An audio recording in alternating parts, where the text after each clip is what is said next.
네, 잘 오셨습니다. 오후 예배로 또 하나님 앞에 영광을 돌리기 원합니다. 우리 서로도 반갑게 인사하겠습니다.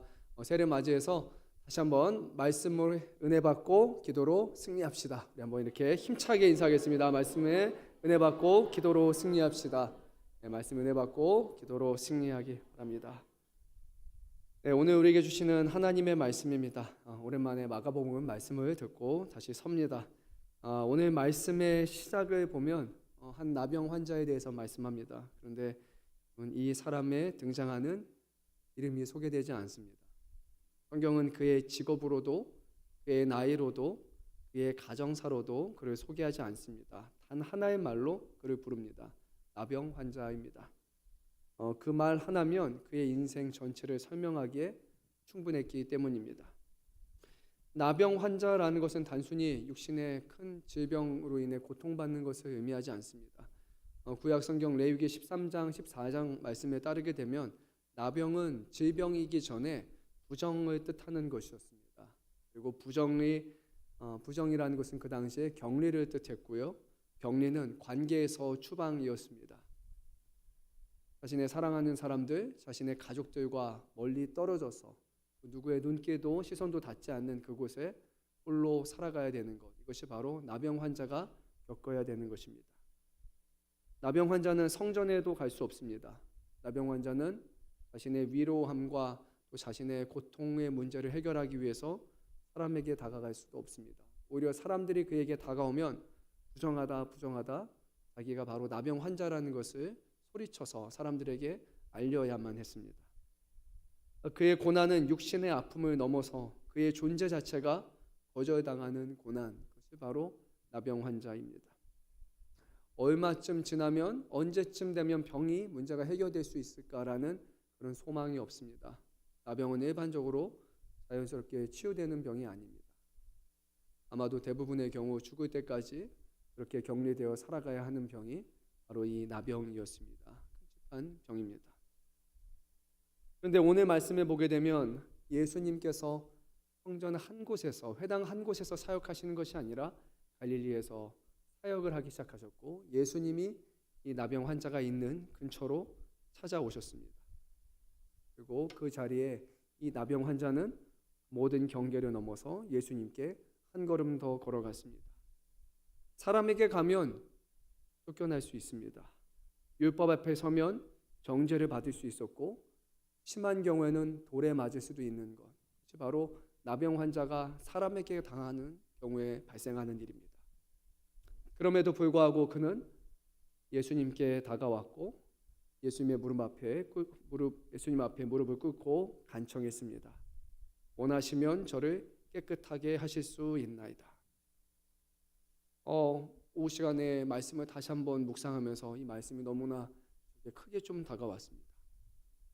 왜 나병이 걸렸을까요? 하나님, 예수님, 왜 하필 제가 이 병에 걸려서 이렇게 괴로움을 겪을까요? 왜 제 사랑하는 가족들과 떨어져서 이렇게 격리되어 살아가야 될까요?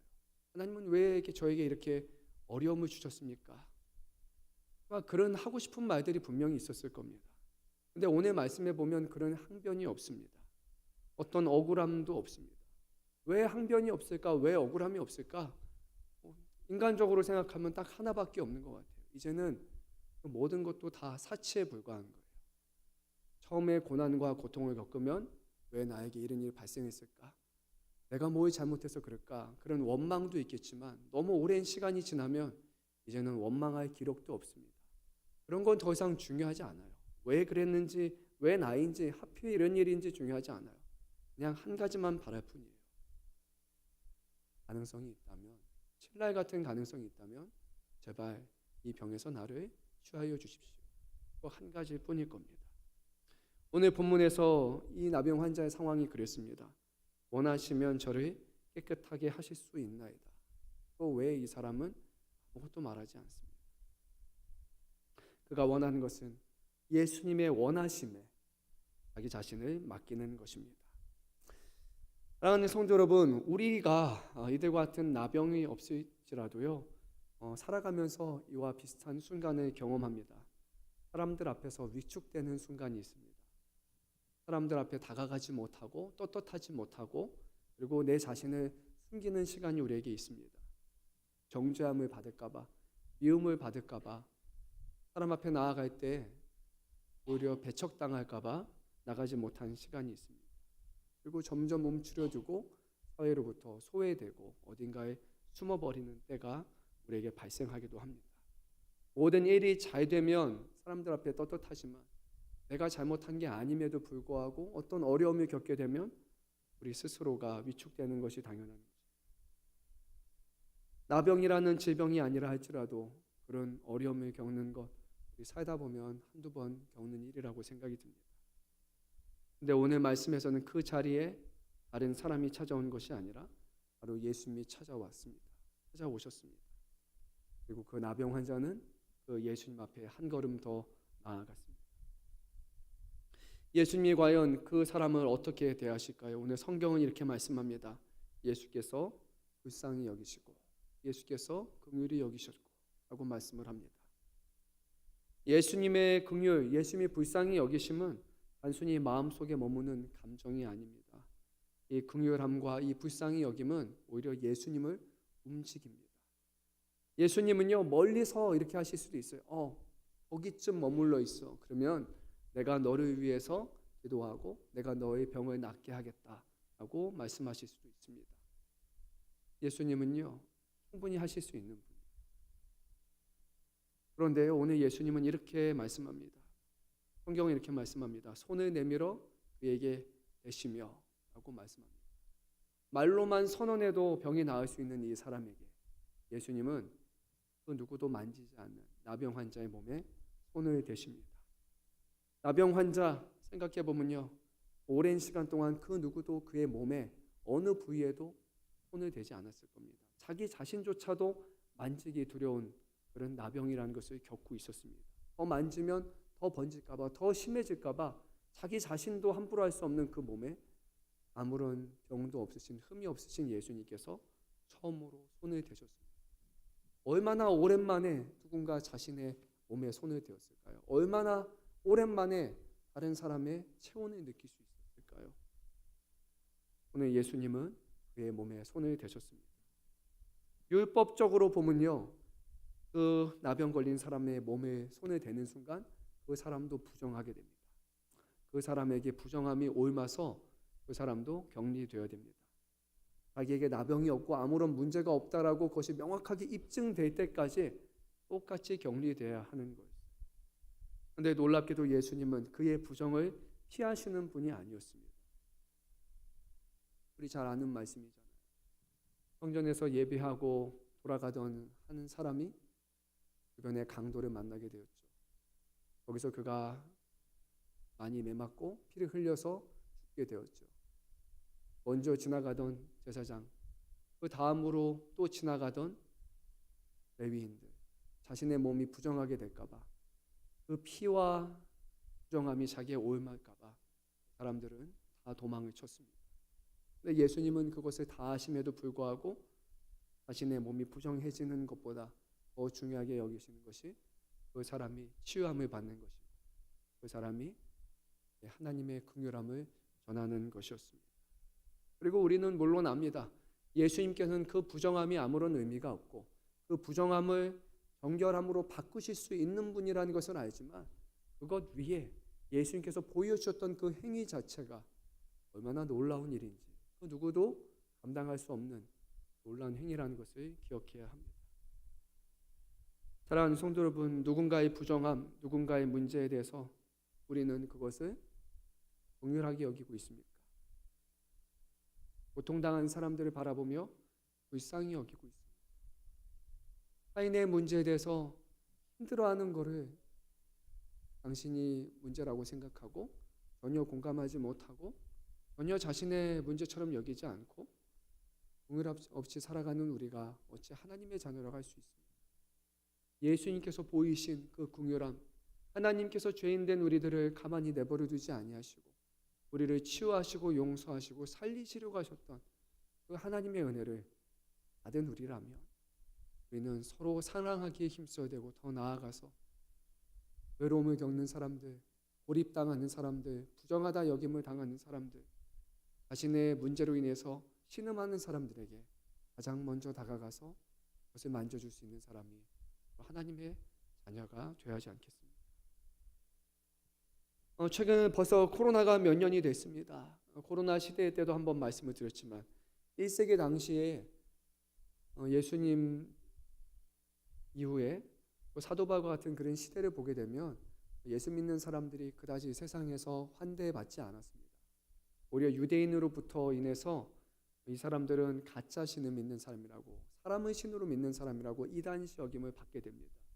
그런데 가장 큰 변화가 일어났던 것이 무엇이냐면 이 로마 주변으로 해가지고 큰 전염병이 돌기 시작했고, 그 전염병이 도는 그 자리에 모든 사람들이 살기 위해서 산으로 도망을 쳤지만 그 자리를 피하지 않은 딱 한 부류의 사람들이 있었습니다. 그들이 누구였는지 혹시 기억나십니까? 유대인이 아니라 그리스도인이었습니다. 시체들이 즐비하는 그곳에, 전염병으로 인해서 수많은 시체들이 널브러져 있는 그곳에 아랑곳하지 않고 시체들을 수습하던 사람들이 바로 그리스도인이었습니다. 병에 걸려 누워있는 사람들을 피하지 않고 그들을 사랑하고 불쌍히 여기고 돌봤던 사람은 바로 그리스도인이었습니다. 그렇기 때문에 정부나 로마 정권에서는 그리스도인들에 대해서 긍정적인 시각을 갖지 않았지만 오히려 그 시대를 살아가던 사람들은 그리스도인들을 환대하고 받아들이기 시작을 했습니다. 이 사람들은 가장 어려운 순간에 나와 함께하는 사람들이라고. 오늘 예수님은 이렇게 말씀하십니다. 내가 원하노니 깨끗함을 받으라 라고 말합니다. 사랑하는 성도 여러분, 이 안에 복음이 다 들어있습니다. 우리가 준비되어서가 아니라, 우리가 충분히 용서함을 받은 사람이어서가 아니라 하나님이 우리를 불쌍히 여기시기에, 또 하나님이 우리가 그런 상태에 머물러 있는 것을 원치 않으시기에, 더 나아가서 하나님은 우리가 질병 가운데 어려움의 문제를 가지고 올 때, 사회적인 고립의 문제를 가지고 하나님 앞에 나올 때 주님은 그것을 치유하기를 원하시는 하나님이시기 때문에 그 자리에 회복이 일어난다는 거예요. 예수님의 선언, 내가 원하노니 깨끗함을 받으라 라는 이 말씀이 선언된 순간 나병이 떠나갔습니다. 그리고 그는 깨끗해졌습니다. 하지만 더 중요한 것은 그의 질병의 문제가 해결된 것이 아니라 이제 비로소 그는 다시 사람이 되었다는 거예요. 사람과 함께 어울릴 수 있고, 사랑하는 사람들과 머물러 있을 수 있고, 함께 웃고 울 수 있는, 사회적으로 환대받는 사람이 드디어 되었다는 것입니다. 이제 예수님은 치유하신 다음에 그에게 엄히 경고하셨습니다. 아무에게도 말하지 말고 제사장에게 가서 아뢰라. 제사장이 그의 나병의 문제를 점검하고 그러고 나서 정말로 문제가 없으면 정교의 예식에 따라서 그가 다 씻은 다음에 사람들 앞에 내가 이제 나병의 문제가 다 해결됐습니다. 그리고 하나님 앞에 제사하는 방식을 통해서 사회로 다시 돌아올 수 있습니다. 이런 경우는 거의 흔치 않았지만 예수님께서는 그의 병을 다 낫게 하신 다음에 그에게 이 절차를 밟으라고 하셨어요. 그래야지만 다른 사람들이 네가 병이 나았다는 것을 알 수 있기 때문이다. 그런 의도로 말씀하십니다. 그런데 여러분, 이 나병 환자가 예수님 말씀을 지켰을까요? 못 지켰을까요? 못 지켰습니다. 저는요, 이해됩니다. 여러분, 한 30년, 40년 동안 아무도 못 보다가, 가족 못 보고 사랑하는 자녀 못 보고 아무 격리되어 있다가 나았다고 생각해 보세요. 그러면 제사장에 가서 병 고침 받은 건 당연한 거고요. 내가 은인을 만났다고, 내가 내 병을 치유해주는 하나님을 만났다고, 하나님의 아들 메시아가 있다고, 특별한 분이 나를 고쳐주셨다고, 이거 말 안 할 수가 없을 것 같아요. 기적이 나에게 임했다고, 내 손을, 내 아픈 곳을 어루만진 분이 계셨다고, 이것을 말하는 것이 저는 당연한 것이 아닐까라는 생각을 합니다. 물론 예수님은 하지 말라고 하셨어요. 아주 엄히 경고하셨어요. 그 일을 행했을 때 예수님에게 더 많은 사람들이 시선이 모이게 되고 예수님의 사역이 좁혀질 것, 예수님이 마을로 돌아다닐 때 더 많은 사람들로 인해서 어려움을 겪을 것을 아셨기 때문에 예수님은 엄히 경고하셨고, 그가 보인 행동 자체는 분명히 불순종이에요. 그리고 그 결과로 인해서 예수님은 더 이상 동네에 드러나게 들어가지 못하시고 한적한 곳에 머무르셔야만 했습니다. 그런데요, 그럼에도 불구하고 이 나병 환자, 저는 10분 이해가 됩니다. 그가 겪은 것은 죽음 가운데 살아난 것과 같기 때문입니다. 여러분, 저는 이 말씀을 보면서 저 개인적으로 생각을 했어요. 나병 환자가 겪은 것, 그것이 얼마나 큰 은혜일까. 만약에 나에게 이런 일이 일어났다면, 어떤 의사가 나로 하여금 이런 병에서 고쳐주게 했다면, 저는 동네방네 떠돌아다니면서 거기 그쪽 가요. 그분 정말로 대단한 사람이에요 라고 분명히 저는 돌아다니면서 얘기했을 것 같아요. 어디 병, 아니 거기 갈 필요 없어요. 여기가 진짜예요 라고 저는 얘기했을 것 같아요.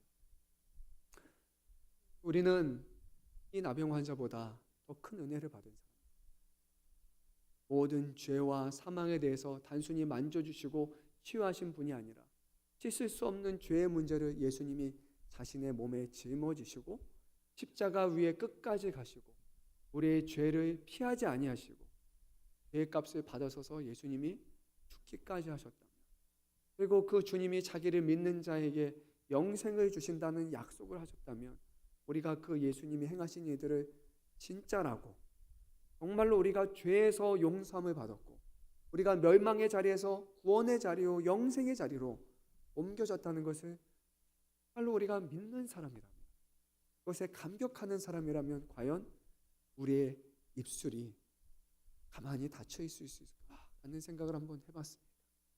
아마도 우리가 이것을 자랑하지 못하는 이유, 많은 사람들에게 복음을 전하지 못한 이유는 우리가 받은 은혜가 무엇인지, 우리가 죄에서 용서함을 받아서 멸망에서 사망에서 생명으로 구원으로 바뀐 것이 무엇인지가 아마 우리에게 크게 체감되지 않기 때문이 아닐까 생각해요.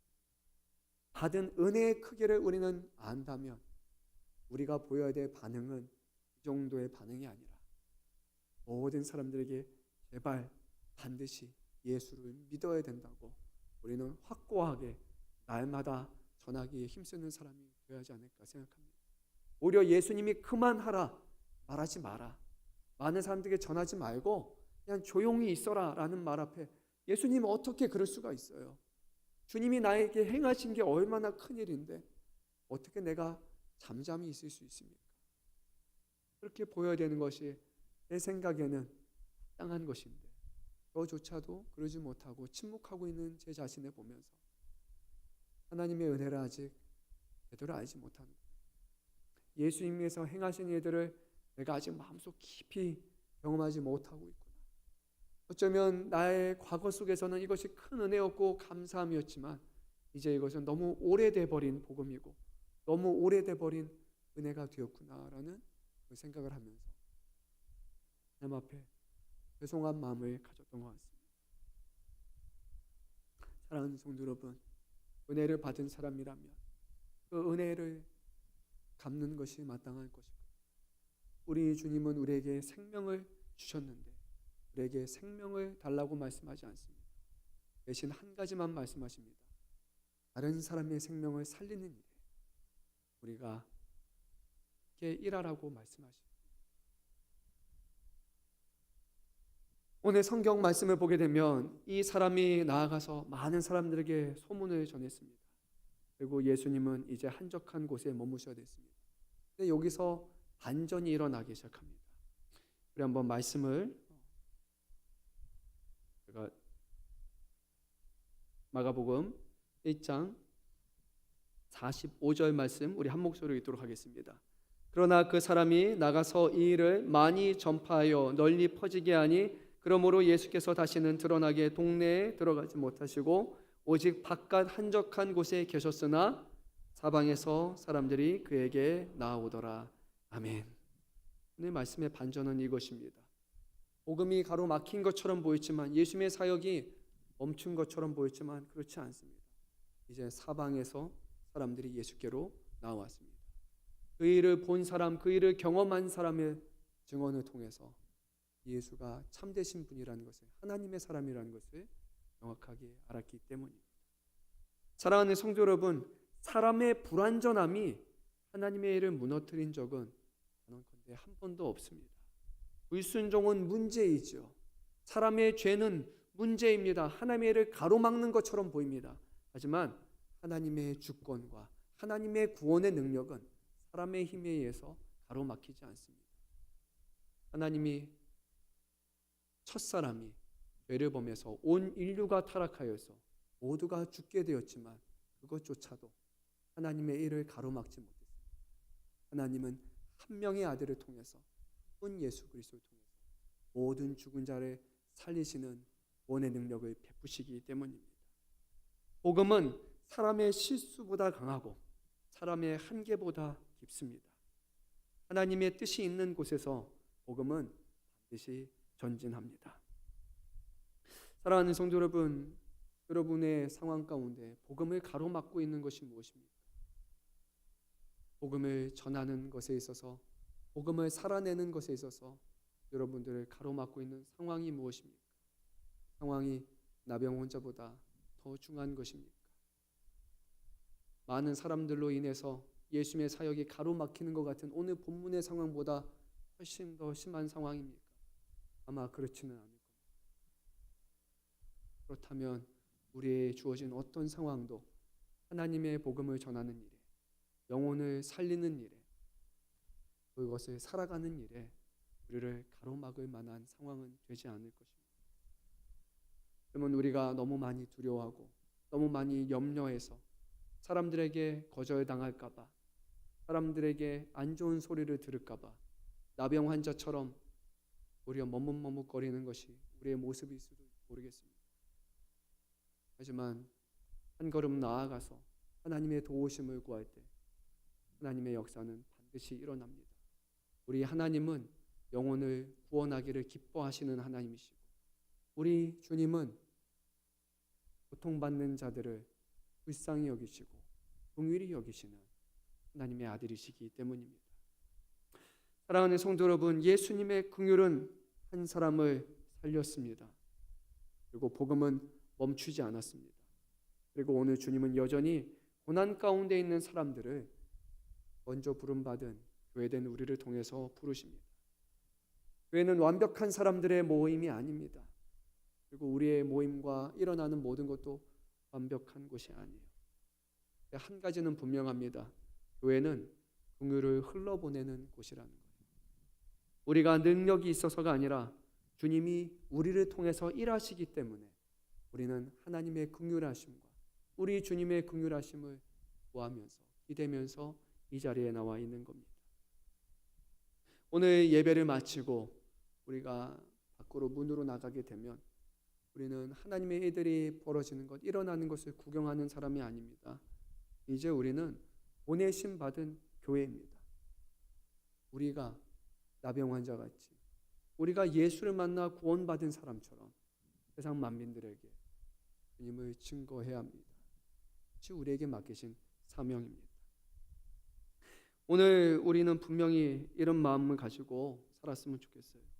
예수님의 긍휼은 변치 않습니다. 예수님의 복음은 지금도 일하고 있습니다. 그리고 하나님께서는 바로 이 복음에 마음을 내어주는 사람을 통해 주님의 긍휼하심을 기억하고 그 긍휼하심을 깨닫는 사람들을 통해서 그러한 교회를 통해서 일하신다라는 것을 기억하고 그런 믿음으로 한 주간을 살아갔으면 좋겠습니다. 교회이기 때문에 우리는 침묵해서는 안 됩니다. 교회는 주님의 몸이기 때문에 우리는 주님의 손과 발이 되어서 이 보내심의 사명을 감당해야 됩니다. 그건 주님이 원하십니다. 주님이 저와 여러분을 통해 이 일을 하기를 원하십니다.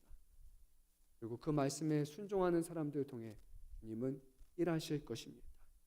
이런 믿음을 가지고 한 주간 하나님의 영광을 드러내고 손과 발이 되어서 복음의 전달자가 되는 저와 여러분으로 살아가시기를 주님의 이름으로 축원합니다. 우리 함께 찬양했으면 좋겠어요. 오늘 불렀던 찬양인데요. 시선이라는 찬양